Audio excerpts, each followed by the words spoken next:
नमस्कार साथियों, मैं अनूप पुनिया आप सभी का एग्जाम गुरुकुल भाई अनूप पुनिया यूट्यूब चैनल पे स्वागत करता हूं। जैसा कि आपको पता है, हम पॉलिटी पढ़ रहे हैं और पॉलिटी में हम पार्लियामेंट या संसद का टॉपिक पढ़ रहे हैं। संसद के टॉपिक में हम देख रहे हैं प्रोसीडिंग्स ऑफ पार्लियामेंट, यानी संसद की कार्यवाही। और उसमें हमने देखा कि मतलब विधेयक कितने प्रकार के, 3 प्रकार के विधेयक है और कैसे पास किया जाता है। उसके बाद पिछली क्लास में हमने देखा जो एंटी डिफेक्शन लॉ है, दल बदल विरोधी कानून है, जो 52वां संविधान संशोधन 1985 में लाया गया। और उसके बाद 91st कॉन्स्टिट्यूशनल अमेंडमेंट एक्ट 2003 में जो दल बदल विरोधी कानून को फिर मजबूती दी गई और ज्यादा मजबूत उसको बनाया गया। और इस पॉलिटी की सीरीज में आज का हमारा टॉपिक है बजट का, यानी बजट क्या होता है उसके बारे में पढ़ेंगे। बजट से रिलेटेड हमारे संविधान में क्या प्रावधान है उन चीजों के बारे में हम पढ़ेंगे, ठीक है। तो सबसे पहले अगर बात करें बजट, हमारे संविधान में बजट न मिलके आर्टिकल 112 में वैसे बजट मेंशन किया हुआ है। बजट को आर्टिकल 112 में एनुअल फाइनेंशियल स्टेटमेंट लिखा हुआ है, ठीक है। तो यानी बजट का जो प्रावधान कहां पे है, आर्टिकल 112 में। आर्टिकल 112 में और क्या लिखा हुआ है, बजट है, ठीक है। और बजट को क्या लिखा हुआ है, annual financial statement, annual financial statement, ठीक है। यानी वार्षिक वित्तीय विवरण, वार्षिक वित्तीय विवरण, वार्षिक वित्तीय विवरण, ठीक है। तो यानी बजट नया होके हमारे संविधान में क्या लिखा हुआ है, एनुअल फाइनेंशियल स्टेटमेंट, वार्षिक वित्तीय विवरण, जो अनुच्छेद 112 में लिया हुआ, ठीक है। अब अगर बात करें तो बजट की 1924 में 1924 में एक कमेटी आई थी, एक्वर्थ कमेटी। उस एक्वर्थ कमेटी की रिपोर्ट पर, उस एक्वर्थ कमेटी की रिपोर्ट पर जो कमेटी ने रिकमेंडेशन दिया था, उसमें हमारे बजट को 2 भागों में डिवाइड कर दिया गया, ठीक है। यानी 1924 में ऑन रिकमेंडेशन ऑफ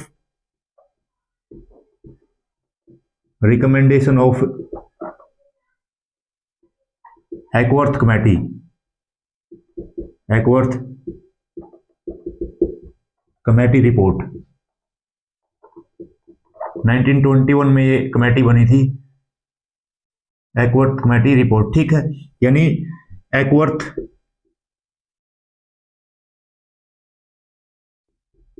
समिति रिपोर्ट की सिफारिश पर, रिपोर्ट की सिफारिश पर, ठीक है, क्या कर दिया, सेपरेट कर दिया बजट को 2 भागों में।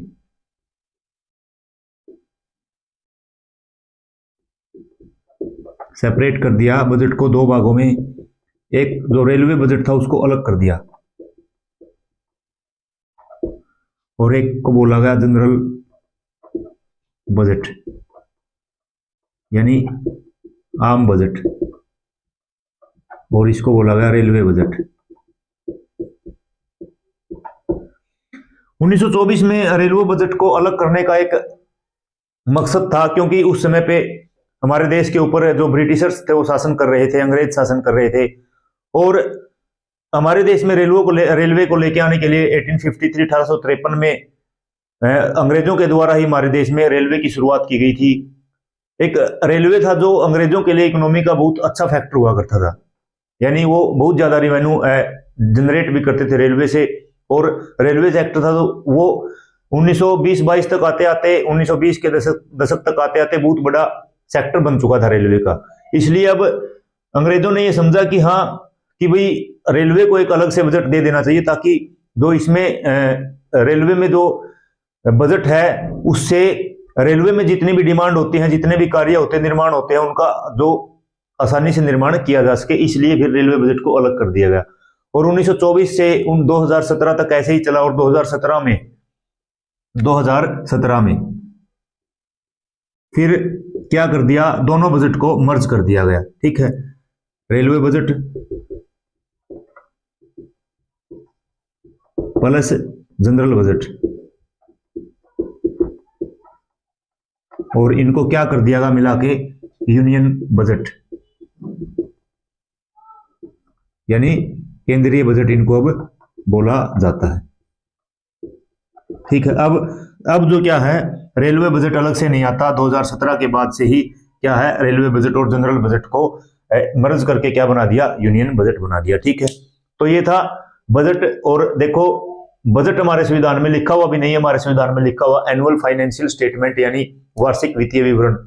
और उसके बाद 1924 में एकवर्थ जो समिति एकवर्थ कमेटी आई थी, उसकी रिपोर्ट के आधार पे, उसकी रिपोर्ट की सिफारिश के आधार पे सेपरेट कर दिया गया था रेलवे बजट को और जनरल बजट को। आम बजट को, रेलवे बजट को अलग कर दिया गया था, और 2017 तक ये ऐसे रेलवे बजट अलग पेश होता रहा और आम बजट अलग से सदन में रखा जाता था। लेकिन 2017 में फिर रेलवे बजट और जनरल बजट को मर्ज करके एक बना दिया, केंद्रीय बजट या यूनियन बजट। ठीक है, तो ये था बजट का जो बेसिक चीजें। अब देखते हैं बजट में क्या क्या इंक्लूड है, बजट में क्या क्या इंक्लूड है, किन किन चीजों के मिला के मतलब बजट बना हुआ है, बजट आता है वो किस किस चीज के ऊपर आता है बजट, इन चीजों के बारे में देखते हैं। तो बजट है जो, देखो बजट है, सबसे पहले तो देखो बजट, बजट मतलब क्या है, बजट मतलब है कि बात होगी किसकी, पैसे की, धन की, मनी की। ठीक है, इन चीजों की बात होगी, रिवेन्यू की बात होगी, कैपिटल की बात होगी, इन चीजों की बात होगी। और ये रिवेन्यू, कैपिटल, ये आप जब इकोनॉमिक्स पढ़ोगे उसमें अच्छे से इन चीजों की डेफिनेशन समझ में आएगी आपको। यहाँ पे बस ये पढ़ना है कि हाँ ये चीजें होती हैं और ये चीजें मतलब बजट में ऐसे ऐसे होता है।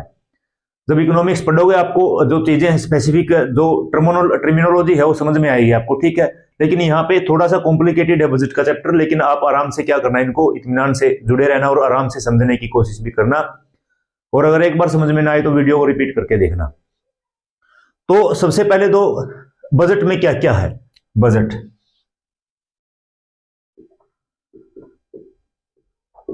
मतलब बजट आता है तो बजट किन किन चीजों से मिलकर बनाया होता है, उसके अंदर क्या क्या होता है। उसके अंदर सबसे पहले होता है estimate of revenue and capital receipt. क्या है estimate of revenue and capital receipt.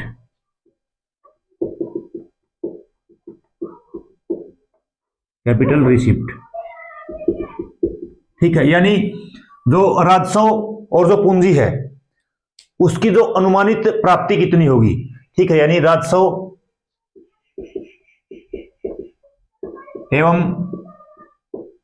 एवं पूंजी की अनुमानित प्राप्ति, अनुमानित प्राप्ति मतलब एक अनुमान लगा जाता बजट के अंदर कि राजस्व की कितनी प्राप्ति होगी और पूंजी की कितनी प्राप्ति होगी। ठीक है, उसके बाद अगला क्या है, अगला है ways and means to raise revenue, यानी राजस्व को जनरेट करने के लिए क्या क्या तरीके होने चाहिए, क्या क्या साधन होने चाहिए। ठीक है, अगला है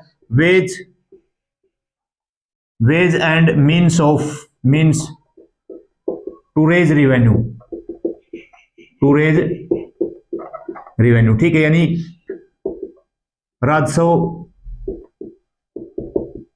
बढ़ाने के तरीके तथा साधन। ठीक है, यानी किन तरीकों से राजस्व बढ़ेगा और किन तरीकों से, मतलब किन साधनों से, कैसे, किस माध्यम से बढ़ाया जा सकता है, उन चीजों के बारे में बजट के अंदर लिखा हुआ होता है। ठीक है, अगला है एस्टिमेट ऑफ एक्सपेंडिचर, यानी खर्च का व्यय, एस्टिमेट ऑफ एक्सपेंडिचर,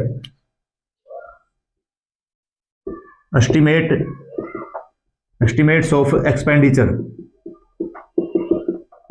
यानी खर्च का व्यय, खर्च का अनुमान, खर्च या व्यय का अनुमान, व्यय का अनुमान, अनुमान लगा जाता है कि इतना खर्च इस फाइनेंशियल ईयर में हो जाएगा। ठीक है, अगला है detail of actual receipts and expenditure of the closing financial year, यानी जो पिछली फाइनेंशियल ईयर है, जो बीता हुआ वित्तीय वर्ष है, उसके अंदर जो एक्चुअल में कितना रिसिप्ट हुआ, कितनी प्राप्ति हुई और कितना व्यय हुआ। ठीक है, एक्चुअल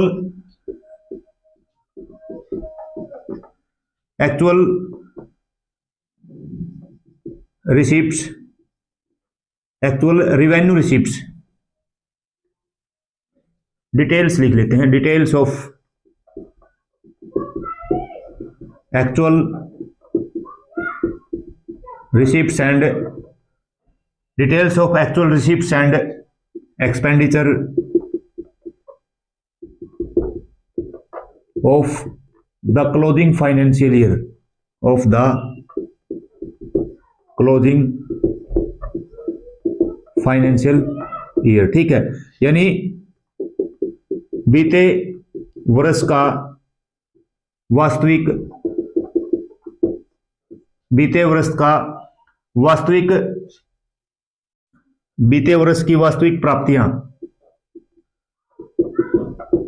तथा व्यय। ठीक है, यानी कितना प्राप्त हुआ धन और कितना क्या हुआ, व्यय हुआ। ठीक है, वह प्राप्तियां और व्यय यानी खर्च का विवरण। ठीक है, उसके बाद व्यय का विवरण। ठीक है, ये हो गया। अब उसके बाद देखो, अब बजट आया है तो बजट में फिर जो आने वाली वर्ष है उसके लिए भी कुछ किया जाएगा। Economic and financial policy of the coming year. अगला क्या है, economic and financial policy of coming year. आने वाले वर्ष की, आने वाले वर्ष की इकोनॉमिक मतलब आर्थिक तथा वित्तीय नीति, वित्तीय नीति। ठीक है, तो बजट के अंदर ये चीजें होती है। यानी बजट के अंदर क्या होता है, देखो सबसे पहले है estimate of revenue and capital receipt, यानी कितना तो राजस्व प्राप्त होगा और कितना जो पूंजी है उसकी प्राप्ति होगी, इसका अनुमान लगाया जाता है बजट के अंदर। ठीक है, उसके बाद है राजस्व बढ़ाने के तरीके और साधन, यानी किस तरह से देश के अंदर रेवेन्यू को जनरेट किया जा सकता है और किस माध्यम से जनरेट किया जा सकता है, किन किन मतलब साधनों का प्रयोग किया जा सकता है। अगला है एस्टिमेट ऑफ एक्सपेंडिचर, यानी खर्च का मतलब अनुमान लगाना। ठीक है, अगला है details of actual receipts and expenditure of the closing financial year, यानी जो फाइनेंशियल ईयर बीत चुका है उसमें वास्तविक रूप से कितनी प्राप्ति हुई है और वास्तविक रूप से कितना उसके अंदर व्यय किया गया है। ठीक है, उसके बाद अगला है economic and financial policy of coming year, यानी जो आने वाला वर्ष है उसकी क्या तो जो आर्थिक नीति रहने वाली है और क्या उसकी वित्तीय जो नीति वो रहने वाली है। तो बजट के अंदर मतलब इन चीजों का क्या किया जाता है, इन चीजों का जो फाइनेंस मिनिस्ट्री होती है उनके द्वारा एक खाका तैयार किया जाता है, जिसको क्या बोला जाता है, बजट बोला जाता है। ठीक है, अब उसके बाद ये देख लिया बजट। अब देखते हैं कि बजट में प्रावधान क्या है, संवैधानिक प्रावधान क्या है, उन चीजों के बारे में हम देखते हैं। ठीक है, तो अब देखते हैं constitutional provision, constitutional provision of budget, यानी बजट का जो संवैधानिक प्रावधान क्या है, कहां कहां दिया हुआ है संवैधानिक प्रावधान, उन चीजों के बारे में देखते हैं।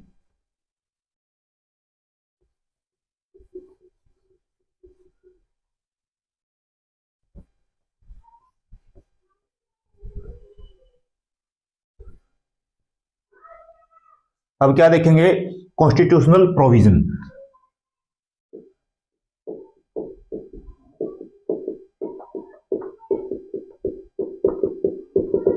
ठीक है, यानी संवैधानिक प्रावधान।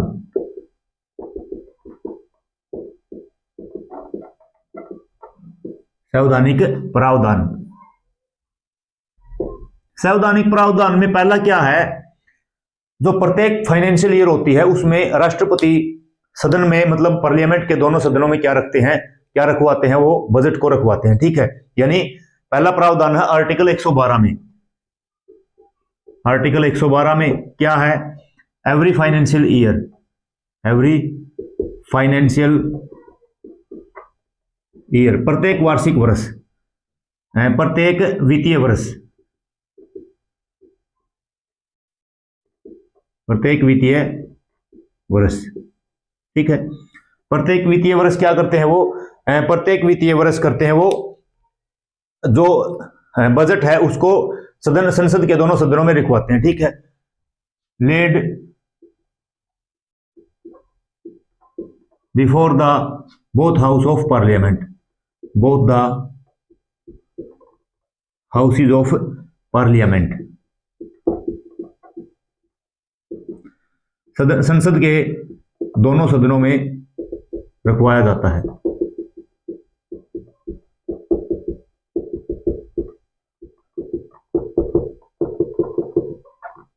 ठीक है, तो पहला प्रावधान क्या है कि बजट को रखा जाता है संसद के दोनों सदनों में। वो देखेंगे हम जब पढ़ेंगे बजट इनएक्टमेंट, यानी बजट को कैसे पारित किया जाता है।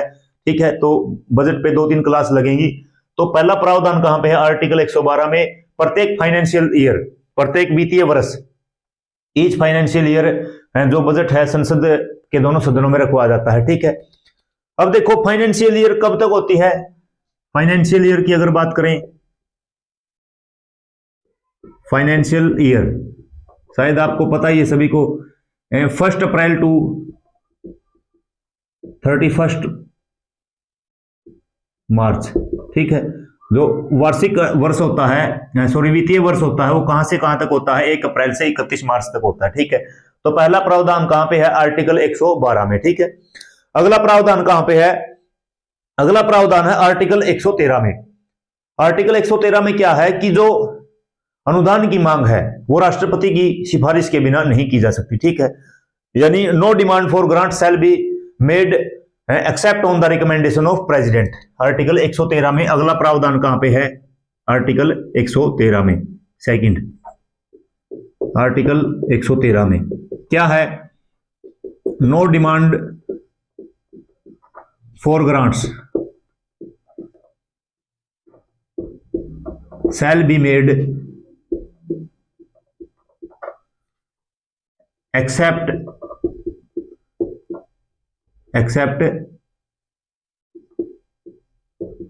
on the recommendation of president, on the recommendation of president। ठीक है, यानी राष्ट्रपति की, बिना राष्ट्रपति की सिफारिश के, बिना राष्ट्रपति की सिफारिश के, बिना राष्ट्रपति की सिफारिश के अनुदान की मांग नहीं की जा सकती। अनुदान की मांग नहीं की जा सकती। ठीक है, यानी राष्ट्रपति की सिफारिश जरूरी है अगर क्या करनी हो आपको, डिमांड ऑन ग्रांट करना है। ठीक है, यानी जो अनुदान की मांग अगर आपको करनी है। तो दूसरा प्रावधान कहां पे? आर्टिकल 113 में। अगला प्रावधान है आर्टिकल 114 में। आर्टिकल 114 में क्या है? जो भारत की संचित निधि है, अगर वहां से कुछ खर्च करना है तो क्या करना होगा आपको? मतलब संसद का अनुमोदन जरूरी है। ठीक है, यानी no money shall be withdrawn from the consolidated fund of India, consolidated fund of India except under the appropriation by law, यानी जो संसद के द्वारा वो लॉ बनाया है उसकी अनुमति के बिना। ठीक है, यानी क्या है? जो तीसरा प्रावधान क्या है? आर्टिकल 114 में है। और आर्टिकल 114 में क्या है? ये ऐसे भी क्वेश्चन पूछे जा सकते हैं, मतलब जो एनुअल फाइनेंशियल स्टेटमेंट किस आर्टिकल 112 में है, मतलब डिमांड ऑन ग्रांट किस आर्टिकल में है? आर्टिकल 113 में। यहां पे पूछ लेंगे आपसे, जैसे जो एप्रोप्रिएशन ऑफ बिल है। ठीक है, तो यहां पे no money shall be withdrawn from consolidated fund of India, consolidated fund of India except under appropriation by law, appropriation by law. ठीक है, यानी संसद के अनुमोदन के बिना, संसद के अनुमोदन के बिना, संसद के अनुमोदन के बिना भारत की संचित निधि से, भारत की संचित निधि से क्या है? कोई धन नहीं निकाला जाएगा, कोई धन नहीं निकाला जाएगा। नहीं निकाला जाएगा। एप्रोप्रिएशन बिल जिसको बोलते हैं, ठीक है। यानी संसद अनुमति देगा तब क्या हुआ, जो भारत की संचित निधि से धन निकाला जा सकता है। तो आर्टिकल 114 में ये प्रावधान है। देखो 3 प्रावधान पड़े जो बजट के संवैधानिक प्रावधान कहां कहां पे है। पहला है आर्टिकल 112 में प्रत्येक जो वित्तीय वर्ष है राष्ट्रपति संसद के दोनों सदनों के सम्मुख क्या करवाएंगे, बजट को पेश करवाएंगे, ठीक है। दूसरा क्या है, बिना राष्ट्रपति की सिफारिश के जो अनुदान की मांग नहीं की जा सकती है, आर्टिकल 113 में। आर्टिकल 114 में कौन सा प्रावधान है कि संसद के अनुमोदन के बिना, यानी संसद अगर लॉ बनाता है उसके बाद ही क्या है, भारत की संचित निधि से किसी भी धन का व्यय किया जा सकता है, ठीक है। तो ये थे 3 प्रावधान, तो देखो इनको नोट कर लेना आप। उसके बाद है जो नेक्स्ट है, नेक्स्ट क्या है, नेक्स्ट है मतलब अगर कोई भी धन है, मतलब कोई भी मनी बिल है, और मनी बिल किससे रिलेटेड है, कोई टैक्स से रिलेटेड है, इंपोजिशन ऑफ टैक्स से रिलेटेड है, ठीक है। तो वो भी क्या है, राष्ट्रपति की रिकमेंडेशन के बिना क्या नहीं किया जाएगा, उसको सदन में नहीं रखा जाएगा। तो जो 4th है उसके बारे में देखते हैं। इन चीजों, ये जो मैंने बताया, जैसे एक एक वर्ड भी पूछ सकते हैं, आर्टिकल 112 में क्या है, 113 में क्या है, 114 में क्या है, आप इन चीजों पे फोकस करोगे तो जो 4th प्रावधान क्या है, जो मतलब मैंने बताया जो मनी बिल है जो टैक्स लगाने का काम करता है, अगर वो क्या है, वो सिर्फ और सिर्फ राष्ट्रपति की पूरा मतलब रिकमेंडेशन पे, राष्ट्रपति अगर सिफारिश करेंगे उसके साथ ही क्या कर सकते हैं, उसको मतलब पार्लियामेंट में रख सकते हैं। और मतलब ऐसा जो बिल है, यानी मनी बिल हो गया वो तो, और मनी बिल क्या है, चाहे बेस चाहे वो मतलब इंपोजिशन ऑफ टैक्स ही क्यों ना हो, है तो मनी बिल, उसको राज्यसभा में नहीं रख सकते, ठीक है। तो 4th क्या है, 4th है, और ये प्रावधान मतलब आर्टिकल 117 में है, आर्टिकल 117 में। तो आर्टिकल 117 में क्या है, आर्टिकल 117 में है no money bill, no money bill imposing tax, जो टैक्स लगाता हो,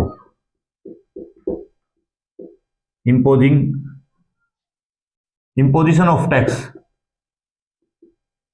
इंपोजिशन ऑफ टैक्स, ठीक है। कोई ऐसा धन विधेयक को क्या क्या है, टैक्स लगाने का काम करता हो, no money bill imposing of the tax shall be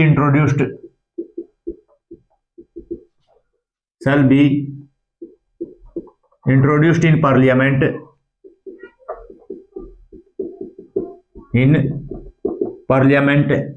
except on recommendation of president, on recommendation of president, ठीक है। and shall not be introduced in Rajya Sabha, and shall not be introduced in Rajya Sabha, Rajya Sabha, ठीक है।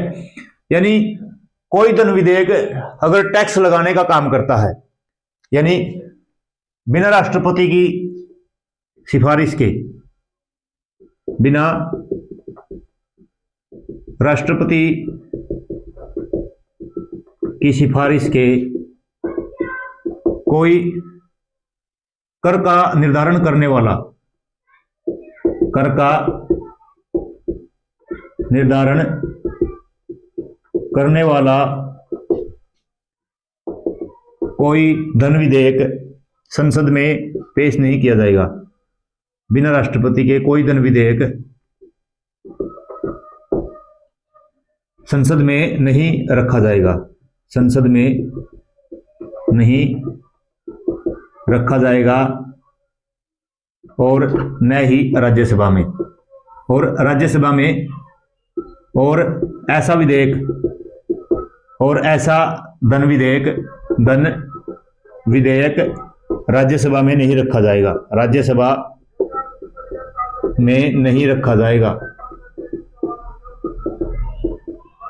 ठीक है। मतलब क्या है कि ऐसा जो धन विधेयक है जो कर लगाने का काम करता है, वो राष्ट्रपति की सिफारिश के बिना तो क्या नहीं रखा जाएगा, संसद में नहीं रखा जाएगा और राज्यसभा में वो रखा ही नहीं जाएगा। ऐसा धन विधेयक राज्यसभा में नहीं रखा जाएगा। ठीक है, कहने का मतलब यही है। तो ये था आर्टिकल 117 में प्रावधान है। ठीक है, अगला प्रावधान है आर्टिकल 265 अनुच्छेद 265 में। अनुच्छेद 265 में क्या है, मतलब विधि के बिना कोई भी ना तो कर है जो वो लगाया जाएगा और ना ही कर का क्या किया जाएगा, उसका संग्रहण किया जाएगा। तो अगला जो प्रावधान है बजट का कहां पे है, 5th है जो आर्टिकल 265 में, आर्टिकल 265 में।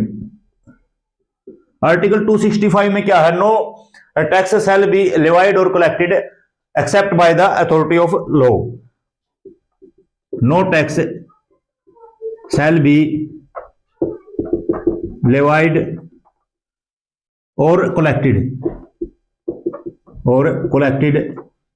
एक्सेप्ट बाय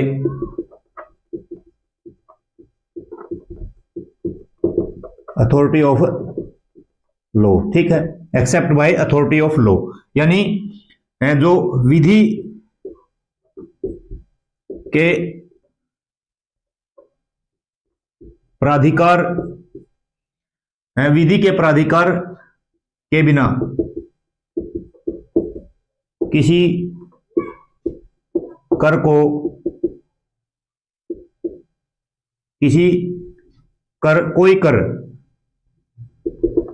कोई कर लगाया या संग्रहण नहीं होगा। ठीक है, ना तो उसको लगाया जा सकता और ना ही उसका क्या होगा, उसको कलेक्ट किया जा सकता टैक्स को। ठीक है, तो जो 5th प्रावधान क्या है, आर्टिकल 265 में है। ठीक है, थोड़े से लेंथी है ये प्रावधान, आप इनको याद रखना। जो 7th प्रावधान है जो 6th प्रावधान जो प्रोविजन है, प्रावधान है बजट का, वो क्या है, उसमें लिखा है भाई जो कर लगाया जाता है, किसी भी कर को लगाया जाता है, उसको ना तो क्या किया जा सकता, कम किया जा सकता है या उसको खत्म किया जा सकता, लेकिन उसको बढ़ाया नहीं जा सकता। तो अगला क्या प्रावधान है, अगला प्रावधान है पार्लियामेंट कैन नॉट, 6th है जो पार्लियामेंट कैन रिड्यूस और abolish any tax but cannot increase it,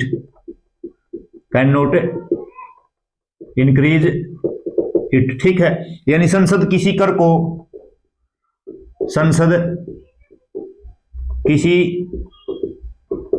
ठीक है, संसद किसी कर को कम या समाप्त कर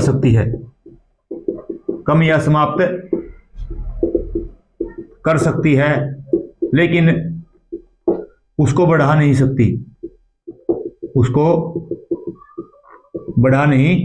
सकती, क्या नहीं कर सकती, उसको बढ़ा नहीं सकती। किसको, कर को। संसद के पास सिर्फ पावर है कि किसी भी कर को समाप्त कर सकती, कम कर सकती, लेकिन उसको बढ़ा नहीं सकती। ठीक है, उसके बाद जो आगे है जो 7th पॉइंट है कि बजट के मामले में या धन के मामले में दोनों सदनों के पास क्या शक्तियां हैं, क्या उनका स्टेटस है। ठीक है, position of both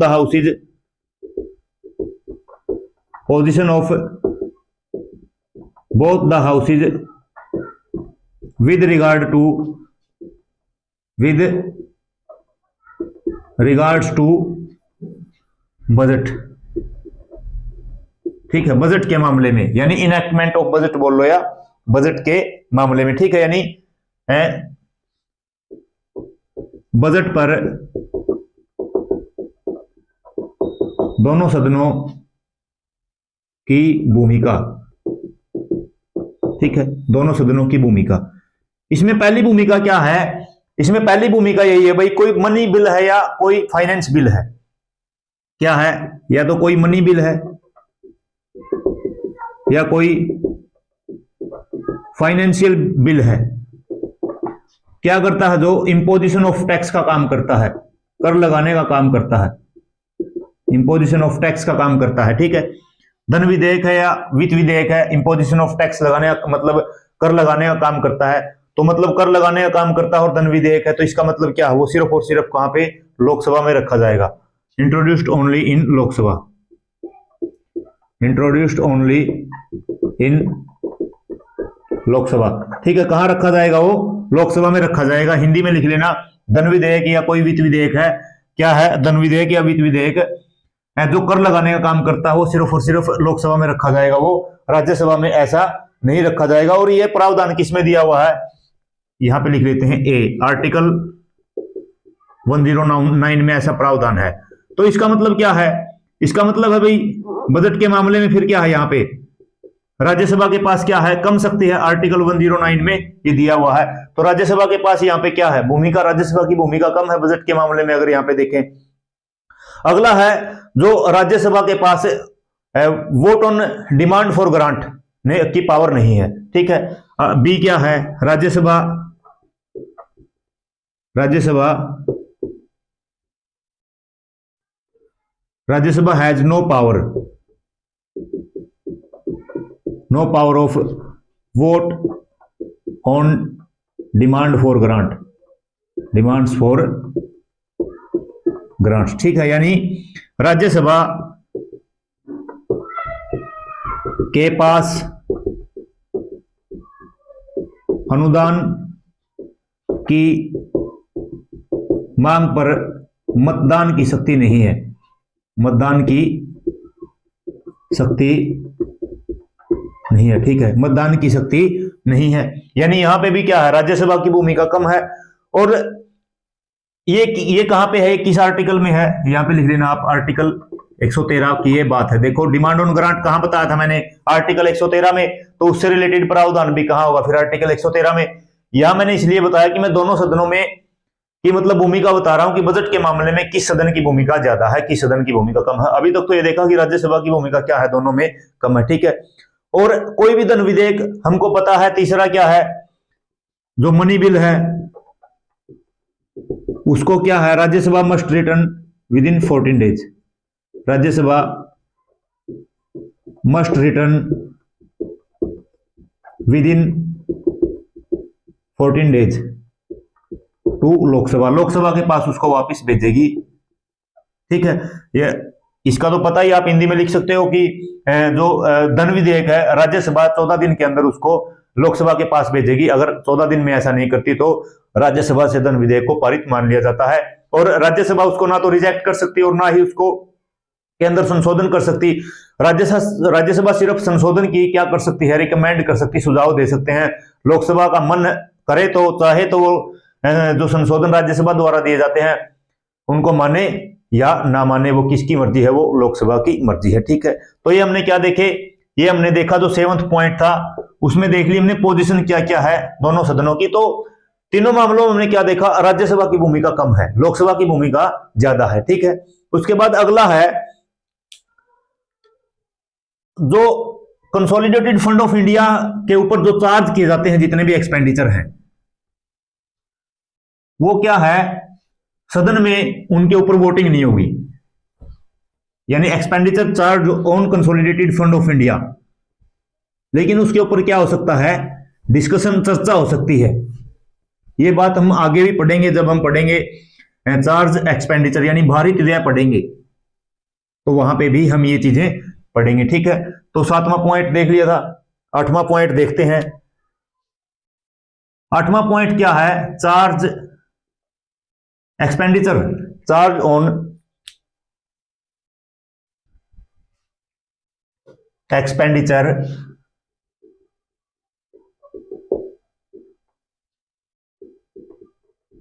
charge on consolidated fund of India, consolidated fund of India, यानी भारत की संचित निधि पर, भारत की संचित निधि पर भारित व्यय।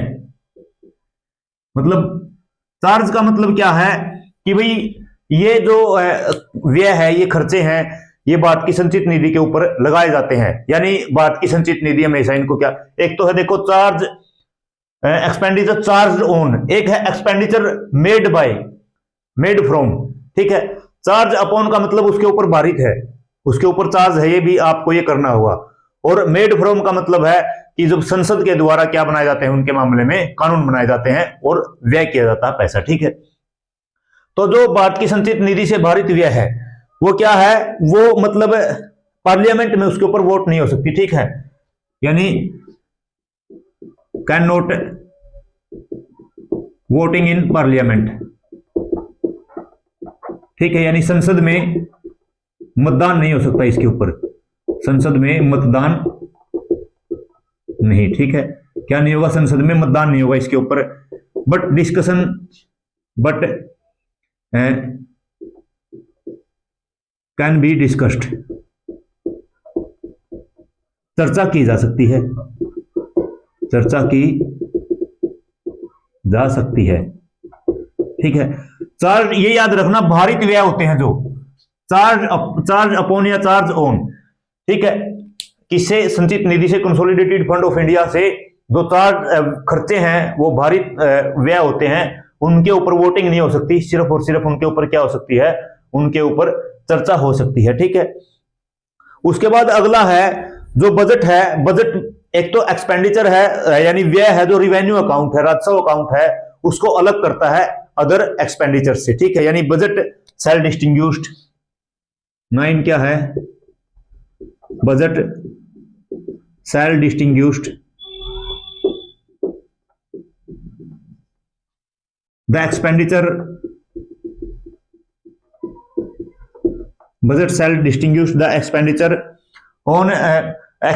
on revenue account, expenditure from revenue account and other expenditure,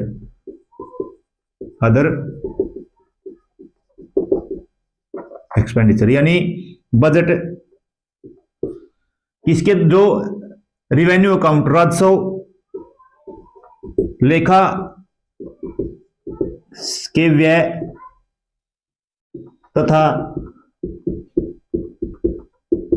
अन्य व्यय को क्या करता है, अलग करता है।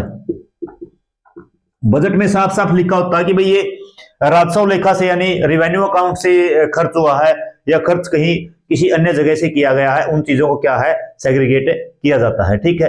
तो ये थे जो 9 मैंने बताए कि हमारे जो संविधान में बजट के क्या क्या प्रावधान कहां कहां पे दिए हुए हैं, ठीक है, ये चीजें बताई मैंने। जो नेक्स्ट क्लास है उसमें हम देखेंगे कि जो एक्सपेंडिचर बताया मैंने, 2 टाइप का एक्सपेंडिचर होता है, देखो एक्सपेंडिचर बताया मैंने 2 टाइप का होता है, ये चीजें आप देख लेना, ठीक है। अगला क्या है, एक्सपेंडिचर है 2 टाइप का बताया मैंने, एक तो चार्ज ऑन या चार्ज अपॉन, और दूसरा क्या होता है, मेड फ्रॉम, ठीक है। तो अगली क्लास में हम देखेंगे जी जो चार्ज अपॉन है, एक्सपेंडिचर चार्ज अपॉन का मतलब क्या है कि किस कौन कौन से व्यय है जो भारत की संचित निधि पर भारित हैं। जैसे मैंने बताया था कि राष्ट्रपति की जो सैलरी है, जो speaker, deputy speaker, chairman, deputy chairman of Rajya Sabha, इनकी जो सैलरी है, वेतन है, यूपीएससी के सदस्य हैं उनके वेतन और भत्ते हैं, ठीक है, पेंशन है, उनके बारे में हम अगली क्लास में देखेंगे, यानी जो क्या क्या भारत की संचित निधि से भारित व्यय है उनके बारे में देखेंगे, ठीक है। आज की क्लास को हम यहीं तक रखते हैं और आपको इसको रिवाइज करते रहना, क्योंकि जो टर्मिनोलॉजी यहाँ पे यूज हुई है, जो शब्द यहाँ पे यूज हुए हैं, आप उनको भूल सकते हो, इसलिए रिवाइज थोड़े करते रहना। और अगर एक बार वीडियो समझ में ना आए तो एक बार रिपीट करके देख लेना वीडियो को, ताकि सभी चीजें आपको अच्छे तरीके से समझ में आ जाए। और अगर आप हमारे चैनल पे फर्स्ट टाइम विजिट कर रहे हो तो चैनल को सब्सक्राइब करना, लाइक करना, वीडियो को शेयर करना और कमेंट करना, और कमेंट में बताना कि जो बजट की क्लास आपको कैसी लगी और पॉलिटी की सीरीज के बारे में आपकी क्या राय है। और एक बार फिर से मैं इस बात पे जोर दे रहा हूं कि आप सभी चीजों को नोट जरूर करना, क्योंकि इस तरीके से आसान लैंग्वेज में आपको मतलब बुक्स में नहीं मिलेगा। और यहां से पढ़ने के बाद अगर आप बुक्स पढ़ोगे तो क्या है, आपको चीजें आसानी से समझ में आएंगी, ठीक है।